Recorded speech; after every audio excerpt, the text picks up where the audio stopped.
நன்றி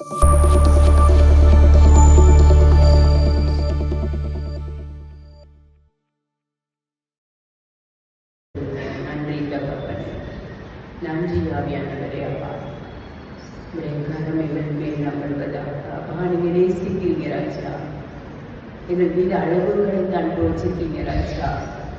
நாங்கள் உங்ககிட்ட வரலனாலும் நீடிய பொறுமையோடு எங்களுக்காக நீர் காத்து கொண்டு இருக்கிறீரப்பா.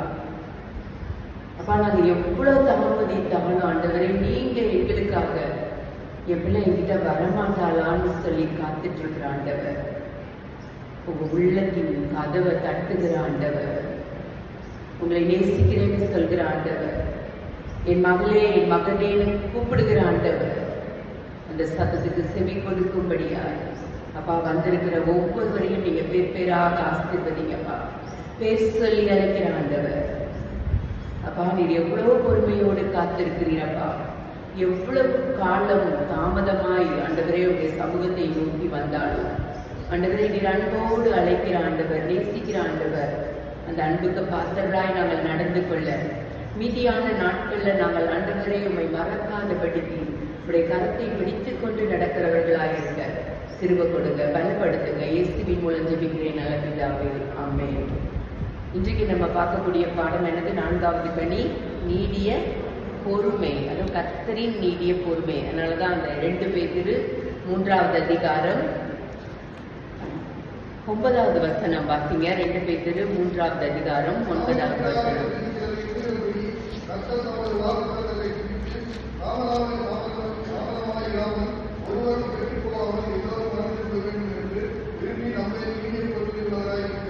நம்மேல் ஆண்டவர் எப்படி இருக்காராம்?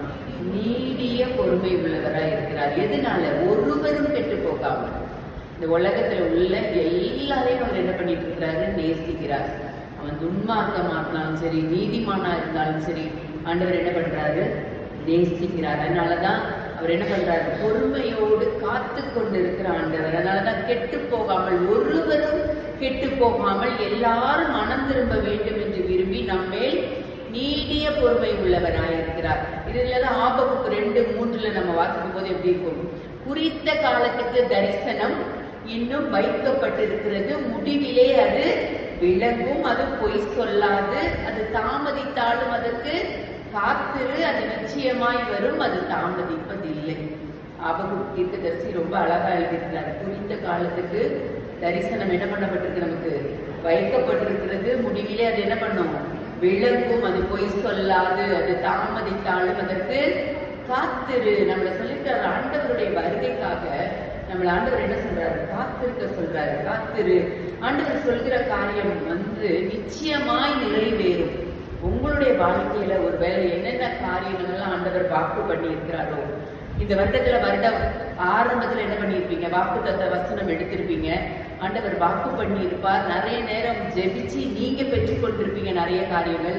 ஆண்டவரே இந்த வருடத்துல இந்த காரியங்கள் எல்லாம் நடக்கணும்னு சொல்லி என்ன பண்ணியிருப்பீங்க? ஜெபித்து கொண்டு இருப்பீங்க. ஆண்டவர் வாக்கு மாறாதவர். அதான் தாமதித்தாலும் அதற்கு காத்திரு, அது நிச்சயமாய் வரும், அது என்ன பண்றது இல்ல? தாமதிப்பதில்லை. ஆண்டவர் சொல்லுகிற காரியம் தான் ஏசாயா 30:18 சொல்லும்போது சொல்வாரு, ஆனாலும் உங்களுக்கு இறங்கும்படி உங்களுக்கு கர்த்தர் காத்திருப்பார், உங்கள் மேல் மனதிருக்கும்படி அவர் எழுந்திருப்பார். கர்த்தர் நீதி செய்கிற தேவன், அவருக்கு காத்திருக்கிற அனைவரும் பாக்கியவான்கள். எதற்காக காத்திருக்கிறார்? ஒருவரும் கெட்டு போகக்கூடாது அப்படின்றதுக்காக ஆண்டவர் என்ன பண்றாரு? நீடிய பொறுமையோடு காத்து கொண்டிருக்கிற ஆண்டவர். கர்த்தராகிய ஆண்டவர் உரைக்கிறது பாத்தீங்கன்னா எசேக்கியேல் 33:11 வாசிங்களேன்.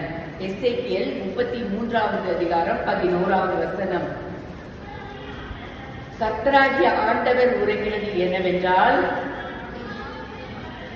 நான் துன்மார்க்கனுடைய மரணத்தை விரும்பாமல், துன்மார்க்கன் தன் வழியை விட்டு திரும்பி பிழைப்பதையே விரும்புகிறேன். துன்மார்க்கன், அவர் என்ன நீதிமான இருந்தல இந்த இடத்துல என்ன இருக்கிறாரு? துன்மார்க்கன் மரணத்தை, அவரோட துன்மார்க்கனோட மரணத்தை கூட ஆண்டவர் என்ன பண்ணல? விரும்பாமல். துன்மார்க்கன் தன் வழியை விட்டு திரும்பி பிழைப்பதையே என்ன பண்றேன்? விரும்புகிறேன் என்று என் ஜீவனை கொண்டு சொல்கிறேன். இஸ்ரவேல் வம்சத்தாரே, உங்கள் பொல்லாத வழிகளை விட்டு திரும்புங்கள் திரும்புங்கள், நீங்கள் ஏன் சாக வேண்டும் என்கிறார். ஒருவருமே கெட்டு போக கூடாதுங்க ஆண்டவரோட சமூகத்துல. அப்ப எவ்வளவு சீக்கிரமா நம்ம ஒவ்வொருத்தரும் சுவிசேஷத்தை, ஆண்டவருடைய மரணத்தை, ஆண்டவருடைய சிலுவை பாடுகளை, இந்த 40 நாள் ஏன் உபவாசம் இருக்கிறீங்க, ஏன் சர்ச்சுக்கு போறீங்க ஈவினிங், எல்லாத்தையும் நீங்க என்ன பண்ணணும்? வாயை திறந்து எல்லாத்துலயும் என்ன பண்ணணும்? தைரியமா சொல்லணும். ஆண்டவர் இந்த உலகத்துல உள்ள ஒருத்தரும் கெட்டு போகாமல் எல்லாரும் நித்திய ஜீவனை பெறும்படிக்காக நான் அதுக்காக தான் என்ன பண்ண போறேன்? ஜெபிக்க போறேன். எல்லாரும் மனம் மாற வேண்டும் என்று நான் என்ன பண்ண போறேன்? ஜெபிக்க போறேன். இப்படி சொல்லுங்க. இல்ல நான் என் பிள்ளைக்கு கல்யாணம் நடக்கணும்னு இதுக்காக என்ன பண்ணிட்டு இருக்கேன்? 40 நாள் பாஸ்டிங்ல இருக்கேன். எனக்கு இந்த காரியம் முடிஞ்சிடணும்னு நினைச்சிட்டு நான் என்ன பண்ணிட்டு இருக்கேன்? பாஸ்டிங்ல இருக்கேன். அப்படி சொல்லாதபடிக்கு புறஜாதி மக்கள் கிட்ட பேசும்போது சொல்லுங்க, எல்லாரும் நீங்களும் மாற வேண்டும் என்பதற்காக நான் என்ன பண்ணிட்டு இருக்கேன்? ஆண்டவருடைய சமூகத்தை நோக்கி போய்கொண்டிருக்கிறேன். சொல்கிறவர்களாய் மாற வேண்டும். அதோ ரோமர் 2:4-5 எடுங்களேன். ரொம்ப அழகா இருக்கு. ரோமர் 2ஆம் அதிகாரம். எல்லாம் இன்னைக்கு உட்கார்ந்து ஆண்டவர் புதுசான காரியங்களை கொடுத்தார். உண்மையிலே ஆச்சரியமா இருந்தது. ரோமர்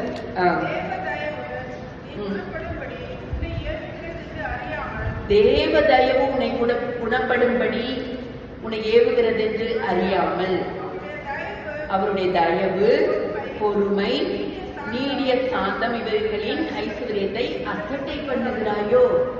ஆண்டவருடைய காரியத்தை என்ன பண்றாயோ? அசட்டை பண்றாயோ? ஆண்டவருடைய தயவு என்னது? நம்ம குணப்படணும். அப்ப நம்ம எல்லாரும் எப்படி இருக்கோம்னா குணப்படாமல் இருக்கிறோம் நிறைய காரியத்துல. அப்ப ஆண்டவர் சொல்றார், தேவனுடைய தயவு எதுக்குன்னா நீ குணப்படும்படி உன்னை ஏவுகிறது என்று அறியாமல், அவருடைய தயவு, பொறுமை, நீடிய சாந்தம் இவைகளின் ஐஸ்வர்யத்தை அசட்டை பண்ணுகிறாயோ? அதுக்கடுத்து உன் மன கடினத்துக்கு குணப்படாத இருதயம். மன கடினம். நிறைய நேரம் ஆண்டவர் வரப்போறாருன்னு சொல்றத கிறிஸ்தவ கூட்டமே என்ன பண்ண மாட்டேங்கிறோம்? நம்ப மாட்டேங்கிறோம். அப்ப எப்படி புறஜாதி மக்கள் நம்புவாங்க? இவங்க சொல்லிக்கிட்டே இருக்காங்கப்பா. இவங்க எப்போ கிறிஸ்தவங்களா இருந்தாங்களோ அப்ப இருந்து என்ன பண்ணிட்டு இருக்காங்க? சொல்லிக்கிட்டே இருக்காங்கன்றத அவங்க சொல்லுவாங்க. அதனாலதான் மன கடினத்திற்கும் குணப்படாத இருதயத்திற்கும் ஏற்றபடி தேவனுடைய நீதி உள்ள தீர்ப்பு வெளிப்படும் கோபாக்கினை நாளிலே உனக்காக கோபாக்கினையை குவித்துக் கொள்கிறாயோ? நிறைய நேரம் ஆண்டவருடைய கோபாக்கினையை நம்ம குவித்துக் கொண்டா கூட ஆண்டவர் என்ன பண்றாரு? நம்மேல் நீடிய பொறுமை உள்ளவராய் இருக்கிறார். இவ்விஷயங்களுக்காக அவர் காத்து கொண்டிருக்கிறார். ஆண்டவருடைய பார்வையில கரை இல்லாமல், குற்றம் இல்லாமல் இருக்க உங்களால் முடிந்த வரைக்கும் என்ன பண்ணணும்? உழைக்க வேண்டும். எதுக்கெல்லாம் உழைக்கிறோம்? நம்மளுடைய பொருளாதாரத்துக்காக, ஒரு இந்த உலகத்துல வாழ்றதுக்காக நம்ம என்ன பண்ணிட்டு இருக்கோம்? உழைச்சிட்டு இருக்கோம். ஆனா ஆண்டவர் சொல்றாரு, என் ஆண்டவருடைய பார்வையில கரை இருக்கக்கூடாது, குற்றம் இருக்கக்கூடாது. அதனால நீ உன்னால முடிஞ்ச மட்டும் என்ன பண்ணு? நீ அதுக்காக பிரயாசப்பட்டு கொண்டே இரு. கர்த்தரின் பொறுமையை இரட்சிப்பாக எண்ணுங்கள் இருக்கு. பேதுருலதான். பேதுரு 12 வாசிக்கிறோம். 2 பேதுரு இப்ப வாசிச்ச சாப்டர்ல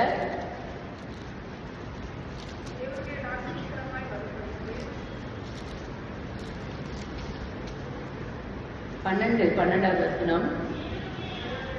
அதை பார்த்திருங்கள்.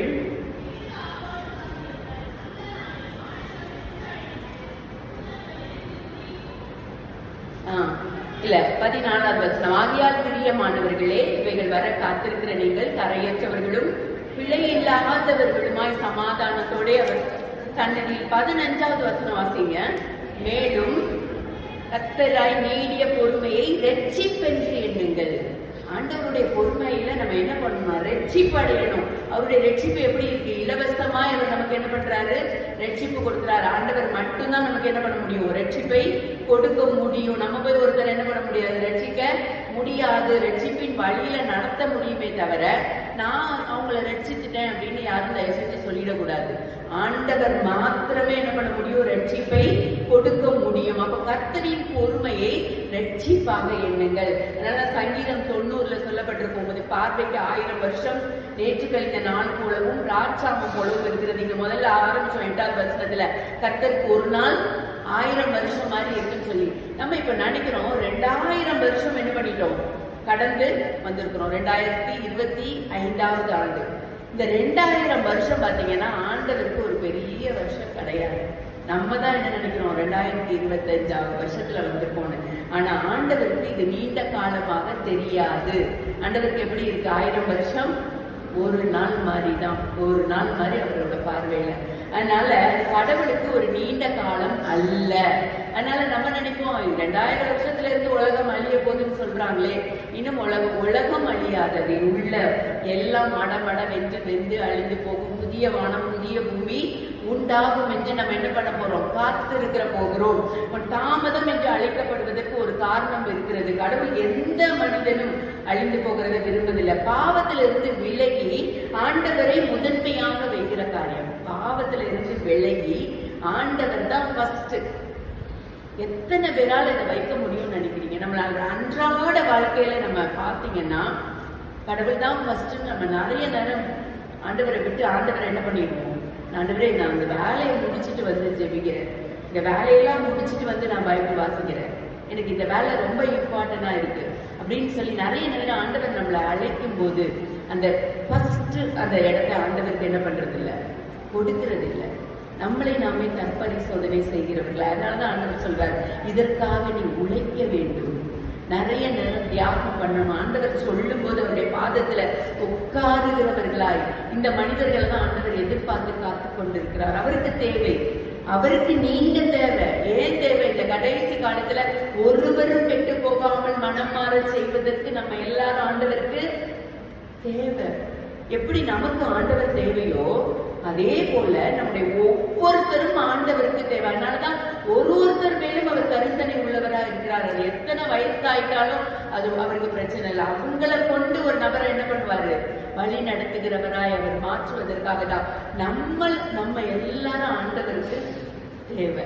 நிறைய நேரம் நம்ம சொல்லுவோம்ல, நான் நேற்று கூட என் பையன்கிட்ட பேசும்போது சொன்னேன், இப்பெல்லாம் நான் உங்களுக்கு என்ன பண்றது இல்லை, நாங்க தேவையில்லை, உங்களுக்கு என்ன இல்லை, எல்லாம் நீங்க வளர்ந்துட்டீங்க, நீங்க எல்லாம் சம்பாதிக்க ஆரம்பிச்சிட்டீங்க, பறந்துட்டீங்க, இப்ப பேரண்ட்ஸ் உங்களுக்கு தேவையில்லை, ஆனா எங்களுக்கு நீங்க தேவை, எங்களுக்கு நீங்க தேவைடா, ஆனா உங்களுக்கு அப்படி நாங்க தேவையில்லைன்னு நினைக்கிறேன் அப்படின்னும் போது, என்ன மாமி இப்படி சொல்ற அப்படின்னா, அப்படி சில நேரம் காரியங்கள் நம்ம உட்காந்து யோசிக்கும் போது நீங்க தெரியும், எல்லாம் பெற்றுக்கொண்ட பின் ஆண்டவரை மறந்து வாழ்கிற அந்த ஒரு வாழ்க்கை. நம்மளும் அப்படின்னா ஆண்டவருக்கு அதான் சொல்றாரு, உனக்கு எல்லாமே நீ இது வந்துட்டா என்ன தேடுவேன்னு சொன்னேன், இதை கொடுத்துட்டா நான் உன்னுடைய ஊழியத்தை செய்வேன்னு சொன்னேன், இதை வந்துட்டா செய்வேன்னு சொன்னேன், இப்ப எல்லாம் வந்துட்டு அந்த ஆண்டவர் என்ன பண்ணிட்டு இருக்கோம்?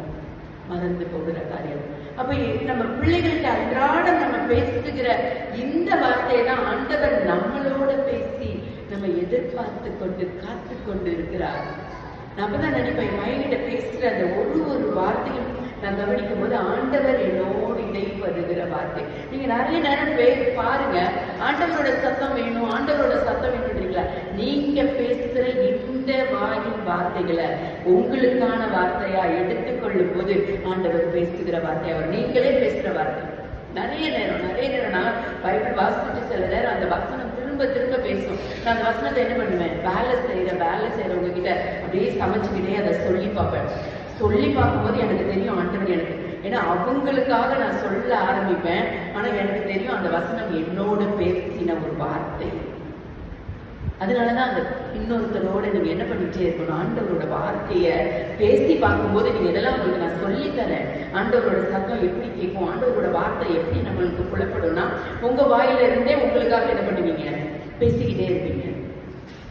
இப்ப இன்னைக்கு நான் பேசுறேன்னா எனக்காக நான் என்ன பண்ணிட்டு இருக்கேன்? ஆண்டவருடைய வார்த்தை.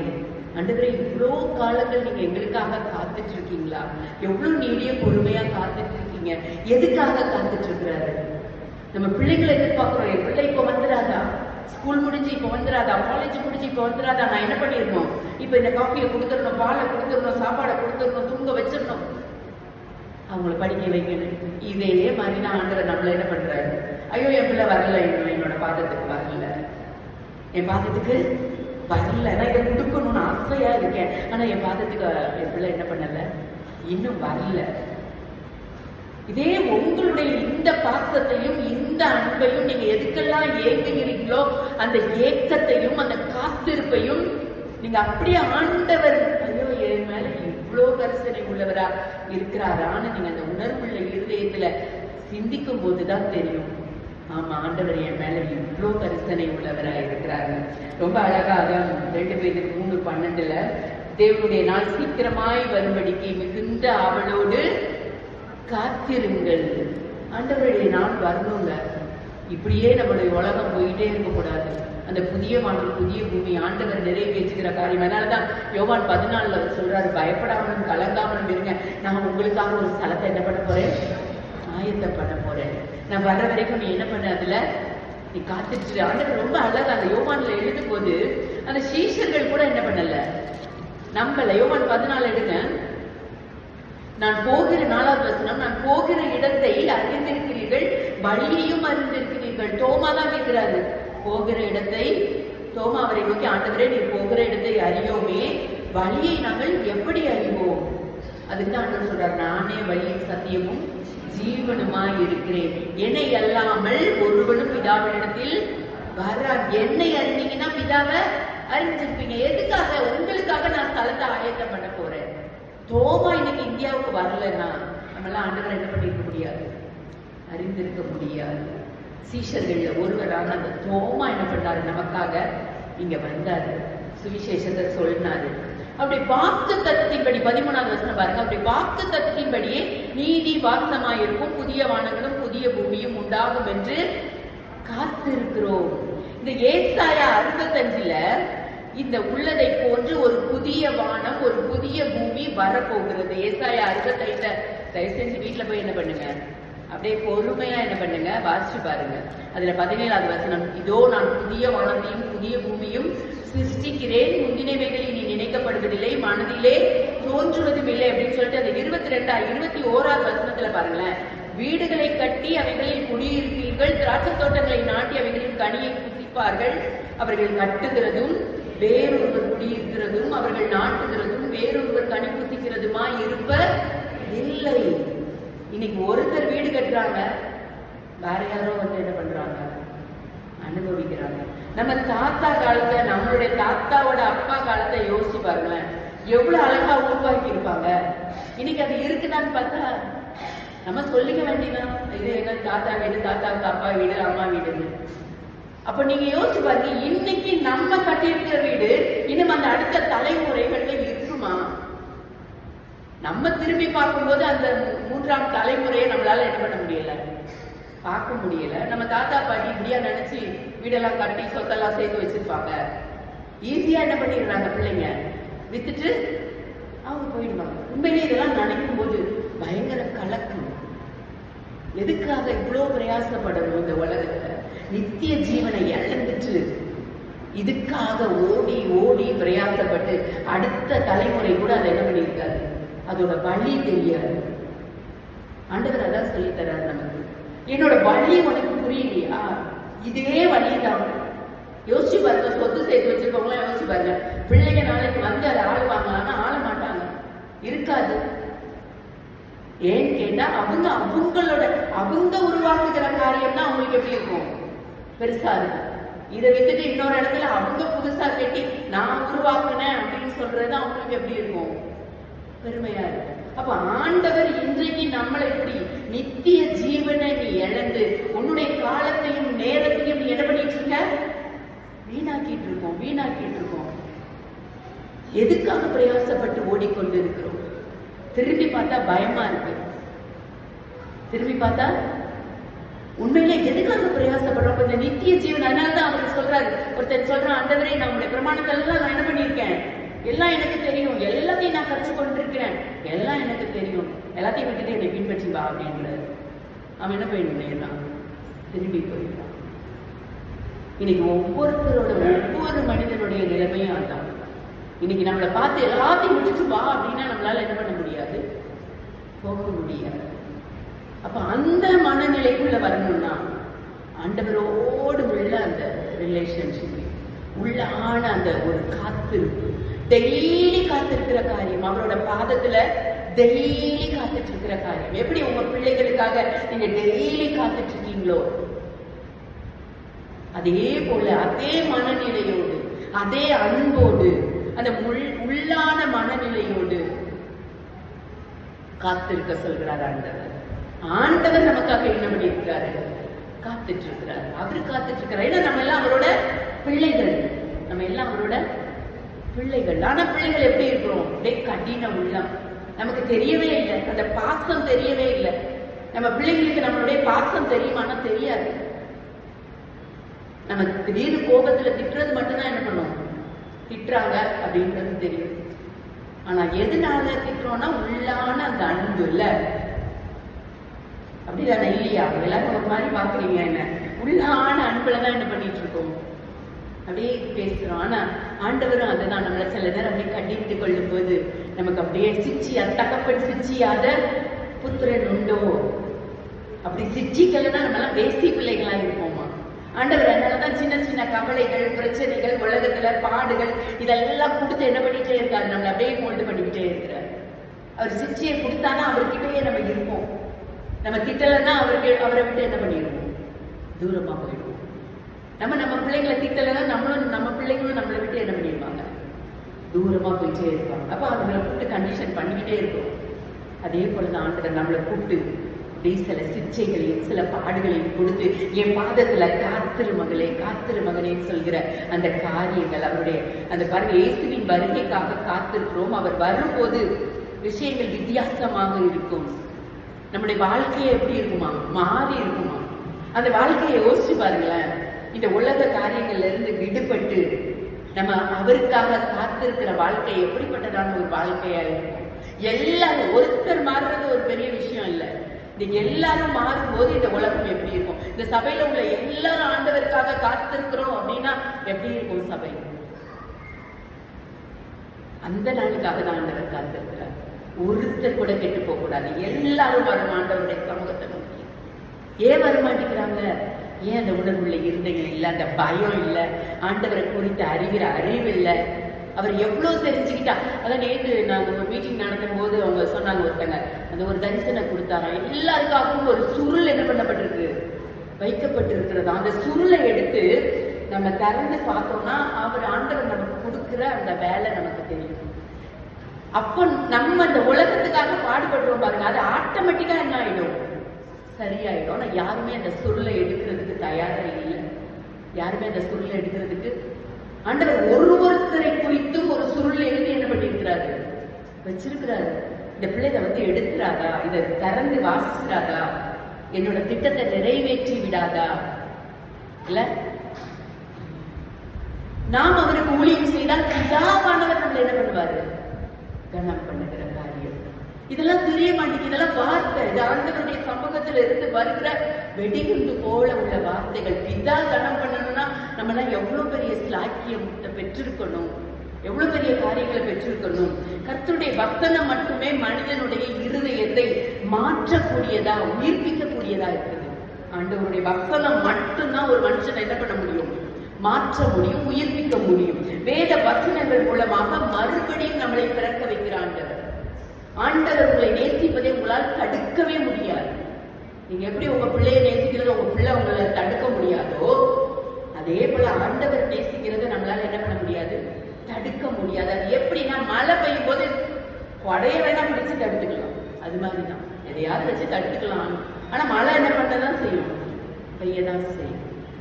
ஆண்டவர் நேசிப்பதை நம்மளால என்ன பண்ண, நிறைய பேர் அந்த மாதிரி கொடைய மாதிரி பிடிச்சிட்டு எதையாவது வச்சுக்கிட்டு தடுத்துட்டு ஆண்டவரே உங்களுடைய நேசம் போதும்னு உட்கார்ந்துட்டு இருக்கிற காரியம். இந்த சபையில் உள்ள மொத்த மக்களையும் நேசிக்கிறார். இந்த திருவிக்க நகரில் உள்ள மொத்த மக்களையும் நேசிக்கிறார். ஆனா அவரை நோக்கி தேடி வருகிற ஒரு சிறு கூட்டம், அதையும் அவர் என்ன பண்ணுவாரு, பார்த்துட்டு இருப்பாரு. அவருடைய கணக்குல அதுவும் என்ன பண்ணுவோம் இருக்கும். 18 லூக்கா 18:1 வருவ, சோர்ந்து போகாமல் எப்பொழுதும் என்ன பண்ணுங்க, ஜெபம் பண்ணுங்க. ஒரு பட்டணத்துல ஒரு நியாயாதிபதி இருந்தா, அவன் தேவனுக்கு பயப்படாதவன், மனுஷரை மதியாதவன். ஒரு பொன் போய், ஒரு லேடி போய் அங்க போய் அனுதினமும் அழட்டிட்டே இருக்கா. அழட்டிட்டே இருந்தபடி அப்ப அவர் என்ன சொல்றாரு, இந்த விதவை என்னை தொந்தரவு செய்கிறபடியால் இவளுக்கு என்ன பண்ணணும், நியாயம் செய்யணும்.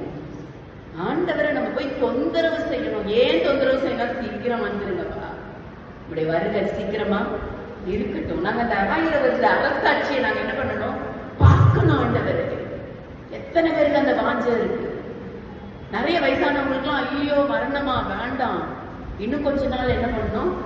நான் எப்பவுமே சொல்றேன், 2 பெரிய பாறாங்க நம்ம தலை மேல தொங்கிட்டே இருக்கு, நமக்கே தெரியாது. ஒண்ணு நம்மளுடைய மரணம், இன்னொன்னு ஆண்டவருடைய வருகை. ஏதோ எப்பனாலும் நடக்கும், எப்ப நடக்கும் நமக்கே தெரியாது. 2 காலம் நம்ம தலை மேலதான் தொங்கிட்டு, எது விழும்னு தெரியாது. இப்படிப்பட்டதான ஒரு காரியம். இன்னும் பாத்தீங்கன்னா கடவுள் நியாய தீர்ப்பு நாளை கொண்டு வருவதற்கு முன்பு அவர் காத்திருக்கிறார். நியாய தீர்ப்பு நாள் வந்தே ஆகும். இது வருவதற்கு முன்பு ஆண்டவர் என்ன பண்ணிட்டு இருக்கிறாரு? காத்துட்டு இருக்கிறார். ஏன் காத்துட்டு இருக்கிறார்? ஐயோ, அந்த மக்க வரணும், அவ வரணும், இந்த மனுஷன் வரணும், இந்த இந்த எல்லாரையும் ஒவ்வொருத்தரையும் அவர் இதை உள்ள கொண்டு வர்றதுக்காக அவர் என்ன பண்ணிட்டு இருக்கிறாரு? காத்துட்டு இருக்கிறார். எனவே நம்ம அந்த நாளை வருவதற்கு காத்திருப்பது மட்டுமல்லாமல் பரிசுத்த வாழ்க்கை வாழ்ந்து, இன்னைக்கு கேட்டுக்கொண்டிருக்கிற ஒவ்வொருவரும் என்ன பண்ணும்? பரிசுத்த வாழ்க்கை வாழ்ந்து மற்றவர்களும் மனம் திரும்ப கற்றுக் கொடுக்க வேண்டும். மற்றவங்களும் மனம் திரும்ப என்ன பண்ணணும்? நம்ம கற்றுக் கொடுக்கணும். அந்த அடி சுவடுகளை நம்ம என்ன பண்ணணும்? பதிச்சு வைக்கணும். அடி சுவட, நம்மளோட அடி சுவட பின்பற்றுகிற ஒரு கூட்டம் வர வேண்டும். நிறைய நேரம் நீங்க பார்க்கும்போது நானும் அப்படிதான் வந்தேன். ஏன்னா ஜெபிக்கிறவங்களை பார்த்தா, ஐயோ இவங்கெல்லாம் எப்படி இப்படி ஜெபிக்கிறாங்க, இவ்வளவு நேரம் ஜெபிக்கிறாங்க, ஆண்டவரே என்னால முடியல, நானும் ஜெபிக்கணும். இந்த வாஞ்சை இருந்தா போதும். நானும் பேசணும், நானும் இதே மாதிரி நிற்கணும். இது இருந்தா என்ன பண்ணிடலாம்? ஆண்டவர் நம்மளை சேர்த்துக் கொள்வார் அவரோட மந்தை. அது கொஞ்சம் ட்ரைனிங் இருக்கணும், அவ்வளவுதான். நான் சொன்னல, எதுனாலும் ஒரு 21 நாள் நம்ம ட்ரைனிங் எடுத்தோம்னா நம்ம என்ன பண்ணிடுவோம்? ஆண்டவருடைய காரியத்துக்குள்ள வந்துடுவோம். வட இந்தியாவில் ஒரு குறிப்பிட்ட மாவட்டத்துல முதல் முறையா ஒரு நற்செய்தி கூட்டம் நடந்திருக்கு. சரியா? First time. ஏன்னா நார்த்ல எல்லாம் ரொம்ப இயேசுவை பத்தி தெரியாது. அதனாலதான் FMB, IMS இவங்கெல்லாம் என்ன பண்றாங்க? வட இந்தியாவில போய் ஊழியர் செய்யறாங்க. அந்த கிராமங்களுக்குள்ள போனோம்னா இயேசுவை தெரியாது. உள்ள போய் நடந்து கால்நடையா அந்த கிராமத்துக்குள்ள போய் சொல்லணும். அப்படி போய் சொல்லும் போது 82 வயசான அம்மா, 82 வயசான அம்மா மேடைக்கு வந்து, இப்போதாவது வந்தீங்களா அப்படின்னு அந்த ஊழியரோட கரத்தை பிடிச்சு முத்தமிட்டு, 75 வருஷம் நான் வடித்த கண்ணீருக்கு இன்னைக்கு தான் என்ன வந்திருக்கு? பதில் வந்திருக்கு. எத்தனை வருஷம் காத்துட்டு இருந்துச்சான்? என்னன்னா 5 வயசுல திருவிழாவில் பேரண்ட்ஸ் அந்த பிள்ளைய தவற விட்டுட்டாங்க. இந்த 82 வயசு அம்மாவை 5 வயசுல தவற விட்டுட்டாங்க. ஒரு ஃபேமிலி என்ன பண்ணிருக்கு? அந்த அம்மாவை எடுத்துட்டு போய் ஒரு 2 வருஷம் வளர்த்துருக்காங்க. அதுக்கப்புறம் அவங்களும் மரணம் அடைஞ்சிட்டாங்க. இந்த 2 வருஷம் வளர்க்கும் போது அடிக்கடி இயேசுன்னு ஒருத்தர் இருக்காரு, அவர் தான் உன்னை நேசிப்பாரு அப்படின்னு சொல்லியிருக்காங்க. இவன் அந்த இயேசுன்ற வார்த்தை யார் வாயில இருந்து வருதுன்னு காத்துக்கிட்டே இருந்திருக்கு அந்த பிள்ளை. படிக்க ஸ்கூல் சேர்க்க யாரும் இல்ல. ஸ்கூல் பக்கத்துல வெளியில நின்று அங்க கேட்கிற சத்தத்தின் மூலமா ஏதோ படிச்சிருக்கிறா. படிச்சுட்டு 19 வயசுல திருமணம் வாங்கி 2 குழந்தையும் பிறந்திருக்கு. 2 குழந்தையும் ஒரே நாளில் என்ன பண்ணிருக்கு? மரணம் அடைந்து விட்டது. இப்ப அந்த அம்மாக்கு 82 வயசு. ஒரு ஊழியர் போய் சொல்றாரு. என்ன சொல்றாரு? ஏசு நல்லவர். இந்த வார்த்தையை கேட்ட உடனே எவ்வளவு நாள் காத்துட்டு இருந்திருக்கு பாருங்க. 75 வருஷமா தேடின, காண விரும்பின இயேசுவை நான் என்ன பண்ணிட்டேன்? ஏன்னா அந்த பேரண்ட்ஸ் வளர்க்கும் போது சொல்லியிருக்காங்க, இயேசுன்னு ஒருத்தர் உன்னை என்ன பண்ணுவாரு? நேசிக்கிறாரு. அப்ப இந்த உலகத்துல நேசிக்க யாருமே இல்லை. ஆனா இயேசுன்ற வார்த்தையை கூட என்ன பண்ணல, கேட்க முடியல. இப்ப நீங்க யோசிச்சு பாருங்க. நிறைய இடத்துல ஒரு ஊட்டிக்கு ஒரு இடத்துல ஒரு எங்கேயோ ஒரு இன்டீரியர் ஒரு கிராமத்துக்கு ஒரு யாரோட ஊழியத்துக்கு போனாங்க. அப்ப சொன்னாங்க, வழியில போகும்போது இயேசு உங்களை தெரியுமா? அப்படின்னா தெரியாதுன்னு இருக்காங்க. நம்ம தமிழ்நாட்டுல ஊட்டியில இயேசுனா யாருன்னு தெரியாது. இந்த அம்மாவுக்கு அவ்வளோ ஒரு மகிழ்ச்சி அந்த ஒரு வார்த்தையை கேட்டது நிமித்தம். நீங்க அதனாலதான் அவங்களுக்கு பிடிக்குதோ பிடிக்கலையோ நீங்க என்ன பண்ணணும்? சொல்லிட்டே இருக்கணும். யாருக்காக பேசுறீங்கன்னு ஆண்டவருக்கு மாத்திரம் தான் தெரியும்.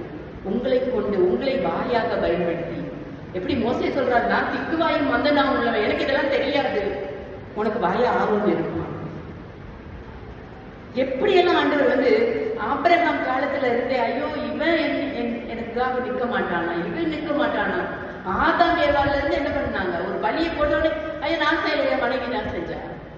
ஆபிரகாம் அவ்வளோ விசுவாசி தகப்பன். ஆனாலும் என்ன பண்ணிடுவான்? ஆகார வந்து சேரும்போது ஆண்டவர் சொல்லுவான், என் மனைவி ஆகார துறக்க சொல்றா, இப்ப என்ன பண்ணும்? நீ என்ன சேரும்போது என்கிட்ட வந்து கேட்டியா? இப்பவும் உன் மனைவி வச்சு கேளுப்போம், அவ என்ன சொல்றாளோ அதுபடியே செய் அப்படின்றாரு. அப்ப ஆண்டவருடைய அந்த சத்தத்தை கேட்க இன்னைக்கு வரைக்கும் அந்த ஒரு நபர் இருக்காங்களான்னு ஆண்டவர் தேடிட்டு இருக்கிறாரு. இன்னைக்கு வரைக்கும் அந்த ஆண்டவர் தேடின நபர் வந்துட்டாங்கன்னு வைங்களேன், ஆண்டவரோட வருகை. அந்த ஒரு நபருக்காக ஏன்னா எல்லாமே என்ன பண்ணிட்டு தான் இருக்கும், சில விஷயத்துல மறுதளிச்சுக்கிட்டு அந்த பரிசுத்தம், சுத்தமான காரியம், இது ஒரு குடும்பத்துல இருக்குதா? இன்னைக்கு வரைக்கும் கணவர் ஒண்ணு செஞ்சா, மனைவி ஒண்ணு செஞ்சா, ஒருத்தர் மேல ஒருத்தர் பழிய போட்டுட்டு எல்லாரும் தப்பிக்கிறதற்காக யாருமே என்ன பண்றது இல்ல. என் மேல குற்றம் சுமத்தக்கூடாது, அவ்வளவுதான். நம்ம வாழ்ற வாழ்க்கை அதுதான். நான் குற்றவாளியா நிற்க மாட்டேன். அதுக்காக யாருனாலும் நான் என்ன பண்ணுவேன்? குற்றப்படுத்துவேன். ஆண்டவர் அதுதான், அவரே வந்து என்ன பண்ணாரு? நான் தான் அந்த பலி, உங்களுக்காக, உங்களுடைய பாவங்களுக்காக நான் என்ன பண்றேன்? பலியாகிறேன். பலியானதுனாலதான் இன்னைக்கு நம்ம இவ்வளோ அந்த பழைய பரிசுத்த வாழ்களோட விசேஷித்த ஒரு இடத்துல நம்ம இருக்கிறோம். தாவீது சொல்றாரு, இந்த ஆலய பிரகாரங்களில் வாசமா இருக்கிறத நான் என்ன பண்றேன்? விரும்புறேன். அந்த நாளைக்கான நான் எப்படி இருக்கேன்? வாஞ்சையா இருக்கேன் அப்படின்றாரு. அவரு பார்க்கல. ஆனா இன்னைக்கு நம்ம ஆண்டவருடைய சமூகத்துல வந்து உட்காந்து இவ்வளவு அழகா என்ன பண்ணிட்டு இருக்கோம்? அந்த வேதத்தை கையில சுமந்துட்டு வந்து வாசிச்சு அவருடைய வார்த்தைகளை கேட்கிறோம். தாவீது சொன்னார், ஐயோ அந்த நாளைக்கான நான் ஆசையா இருக்கிறேன். உடைய பிரகாரங்களில் பிரவேசிப்பது எனக்கு அவ்வளவு நல்லது. ஆகாமிய கூடாரங்களில் நான் வாசமா இருப்பதை காட்டிலும் அவ்வளோ ஒரு இன்பமானது. இன்னைக்கு இதெல்லாம் இருக்கு. ஆனா நமக்குள்ள அந்த உணர்வுள்ள இருதய மாத்திரம் இல்லை. இப்ப 75 வருடங்களா காத்திருந்தேன், இப்போதான் இயேசுவை பற்றி சொல்ல வந்தீங்களான்ற அந்த தாயின் குரல் நம்முடைய காதுகள் என்ன பண்ணணும்? ஒழிக்கணும். இன்னும் முன்னே ஒன்று சொல்லி நான் முடிக்க விரும்புகிறேன். பல வருடங்களுக்கு முன்பு சுவிட்சர்லாந்துல அந்த அல்பாக்ஸ்ன்ற ஒரு மலை தொடர்ல ரோஸ்பெர்க் என்ற ஒரு மலை சிகரம், அது கீழே ஒரு கிராமம் இருந்தது. அந்த மலை சிகரம், அது கீழே ஒரு கிராமம். இது பாத்தீங்கன்னா அதை ரிசர்ச் பண்ண ஆய்வாளர்கள் எல்லாம் போயிருக்காங்க அந்த மலை சிகரத்தை பத்தி. அதை ஆராய்ச்சி பண்ணும்போது அது வந்து மேல பெரிய பெரிய பாறையா இருந்திருக்கு. அதை கருவிகளை வச்சு ஆராய்ச்சி பண்ணும்போது அந்த மலைக்கு கீழே சின்ன சின்ன கல்லா சரலா இருந்திருக்கு. இதெல்லாம் ஆராய்ச்சி பண்ணி அவங்க சொல்லியிருக்காங்க, இது கொஞ்ச நாளையில விழப்போகுது, அதனால இந்த கிராமத்துல இருக்காதீங்க, ஆபத்து அப்படின்னு சொல்லியிருக்காங்க. ஆனா மக்கள் சில பேர் தான் என்ன பண்ணாங்க? இதை கேட்டுட்டு அந்த இடத்த விட்டு மூவ் பண்ணி வேற இடத்துக்கு போனாங்க. சிலவங்க சிரிச்சுட்டு ஆமா ஏதோ சொல்றாங்கன்னு சிரிச்சுட்டு அவங்களே என்ன பண்ணாங்க?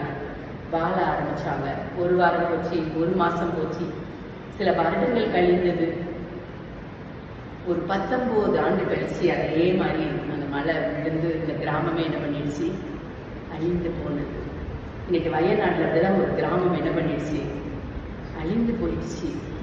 நம்ம கேள்விப்படுகிறோம், எல்லாத்தையும் குறிச்சு கேள்விப்படுறோம். அன்னைக்கு உண்மையிலே ஒரு கார் கம்பெனி அவரோட அந்த ஓனர் கிட்ட உட்காந்து நான் பேசினேன் வயநாட்டுல. அவர் சொல்றாரு, திடீர்னு என் மனசுக்குள்ள தோணுச்சு, கிளம்பு கிளம்பு கிளம்புன்னு. ஆற்று ஓரத்துல ஒரு வீடு, அவங்க டேம் இடிச்சுதான் அந்த அவ்வளோ பெரிய பிரச்சனை நடந்துச்சு. அவர் சொல்ற கிளம்புன்னு என் மனசுக்குள்ள இருக்குன்னு அப்படியே விட்டுட்டு என்ன பண்ணேன்? மேட்டு மேல என் கார் இருந்துச்சு, என் மனைவி பிள்ளைகளை மட்டும் நான் கூட்டிட்டு அந்த மேட்ல போய் சேர்ந்து கார்ல உட்காரவும் எல்லாம் அடிச்சுட்டு போயிடுச்சு. நான் காப்பாற்றப்பட்டேம்மா அப்படின்னா எனக்கு அப்படியே ஷாக்கு. எப்படி இருக்கு? ஆமா என் வீடு ஆற்று ஓரத்துல அவ்வளோ ஒரு அழகான வீடுமா போயிட்டு. ஆனா அடுத்த நாள் அப்படியே 2 நாள் கழிச்சு நான் போய் அங்க உள்ள திங்ஸையும் மெதுவா எடுத்துட்டு வந்துட்டேன், வீட்டுக்குள்ள இருந்த திங்ஸ். ஆனா நான் காப்பாற்றப்பட்டேன் அப்படின்னு. அதே போலதான் அந்த ஒரு பிள்ளை நம்ம பேப்பர்ல, நியூஸ் பேப்பர்ல பார்த்தோம். அந்த பிள்ளைக்கு அடுத்த வாரம் திருமணம் இருந்தது. ஆனா அந்த குடும்பத்தார் மொத்தமும் மரணம். அந்த பிள்ளை மட்டும்தான் என்ன பண்ணா? காப்பாற்றப்பட்டார். கிட்டத்தட்ட இப்போ ஒரு டிசம்பர்ல இருக்கும், டிசம்பருக்கு முன்னாடி அந்த நவம்பர்ல என்னவோ அந்த கல்யாணம் பண்ணிக்கலாம்னு அந்த பையன், நம்ம 2 பேரும் கல்யாணம் பண்ணிக்கலாம்னு முடிவு பண்ணி கல்யாணத்தை நிறுத்த வேண்டாம்னு அந்த பிள்ளைய வந்து ஓகேன்னு சொல்லிச்சு. என்ன பண்ணியிருக்காங்க? ஒன்று அந்த இடத்த போய் பார்க்க போனாங்களா, என்ன பண்ணாங்கன்னு தெரியல. 2 பேரும் ஒரு மாருதி வேன்ல எடுத்துட்டு போயிருக்காங்க. பார்த்துட்டு ரிட்டர்ன் வரும்போது ஆம்புலன்ஸை போய் ஃபாலோ பண்ணியிருக்காங்க. ஆம்புலன்ஸ் என்ன ஆகிடும், டக்குன்னு டைவ் ஆகிட்டு ஏத்தாப்புல வந்த பஸ்ஸில் பயங்கரமா மோதி பயங்கர ஆக்சிடென்ட். அந்த பையனுக்கு தலையில காயம், அவரோட 2 காலும் ஃப்ராக்சர். இந்த கேஸ் என் பையன்கிட்ட வருது. உண்மையிலே என் பையன் அதுக்கு அடுத்த நாள் ஊருக்கு கிளம்புறான், இங்க வரான், சொல்றான், மம்மி இது 2 காலம். அந்த டிவி நிருபர்கள்லாம் வந்து பேட்டி எடுக்கிறாங்க. எப்படி இது 2 காலையும் ஆப்ரேஷன் பண்ண போறீங்களா? இல்ல, ஒரு காலை நான் சரி பண்ணிடுவேன், ஒரு காலை ஆப்ரேஷன் பண்ணுவேன் அப்படின்னு சொல்லி அந்த பையன் 2 நாள் கழிச்சு மரணம் அடைஞ்சிட்டான். அந்த பிள்ளையோட நிலைமை பாருங்க. அந்த பாடி இந்த பிள்ளையை காட்டுறதுக்காக கொண்டு வராங்க, ஏன்னா இவளால ஒண்ணுமே மூவ் பண்ண முடியாது. அப்போ இவன் அந்த டிவியில பேட்டி எடுக்க வராங்க ரோமன் சார். அப்போ அவன் சொல்றான், நான் தப்பிச்சு ஓடி வந்துடலாம். ஏன்னா இவன் சைக்கிளில் தான் போவான் ஹாஸ்பிட்டல். நான் தப்பிச்சு வந்துடலாம்னு நினச்சேன் மம்மி, என்னை விடலை, நீங்கள் எந்த டாக்டர் ஆப்ரேஷன் பண்ணாங்கன்ட்டு. அந்த வயநாடு ஃபுல்லாக அன்னைக்கு அவனோட ரோமன்ஸ்ன்ற டாக்டர்னு சொல்லி ஆண்டவர் அவ்வளோ அழகாக அவனை என்ன பண்ணாரு, கொண்டு வந்தார். ஏன் சொல்றேன்னா, ஆண்டவரோட வருகை இருக்கும்போது எந்த நேரத்துல என்ன நடக்கும்னு தெரியாது.